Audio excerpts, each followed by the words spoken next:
से दोस्ती करूं? कितने अलग है ये हमसे। इनकी भाषा को देखिए, इनकी बोली, इनका रूप रंग, इनका खान पान, सहजता नहीं लगती। मेरा श्रेष्ठता बोध घटता जाता है। और अभी तक तो आप पुरुषों की, लड़कों की बात कर रहे थे।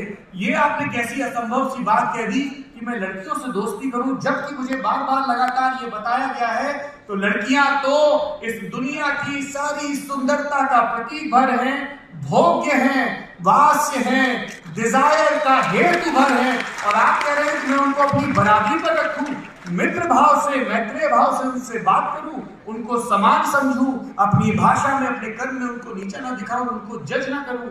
आपको पता नहीं है भाई साहब, इस सभ्यता ने बड़ी मेहनत करके मुझे जज साहब में तब्दील किया है। मैं लोगों के बाल देखकर उन्हें जज करता हूं, उनका कद देखकर, उनकी जात देखकर, उनका धर्म देखकर, उनकी डिग्री देखकर, उनका जिला देखकर जज करता हूं। आप मुझसे कह रहे हैं दोस्तियां करके, ये आसान काम नहीं है।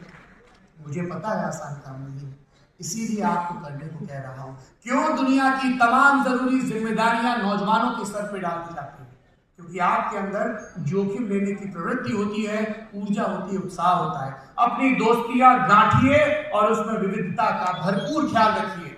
और तब जब विविधता होगी, तब आपको महाभारत पढ़ते हुए अर्जुन की पत्नी उलूपी का जिक्र आते हुए या उनके बेटे इरावान का जिक्र आते हुए अजनबियत नहीं लगेगी। तब अगर आपको पता चलेगा कि मणिपुर में ब्लॉकेट चल रहा है, तो वो आपके लिए सिंगल कॉलम की खबर नहीं होगी। अगर आपकी दोस्ती तमिलनाडु के किसी मछुआरे से होगी, तो आपको पता होगा कि उनकी नाव जब भटकती है और श्रीलंका के नौसैनिक उनको पकड़ लेते हैं, तो उनके घरों में क्या तकलीफ बीतती है। यदि आपकी दोस्ती दंतेवाड़ा के सुकमा के किसी व्यक्ति से होगी, तब आपको पता होगा कि वो किस भयावहता से इतने दशकों से लाल आतंक की तरह गुजर रहे हैं। और लाल आतंक के भी पहले जो विकास की रोशनी वहां नहीं पहुंची, वो उससे गुजर रहे थे। जब आपकी दोस्तियों में विविधता होगी, तब आपके सीखने में विविधता होगी। यदि कोई संगीतज्ञ आपका दोस्त है, तो नए सिरे से बीथोवन की सिम्फनी से लेके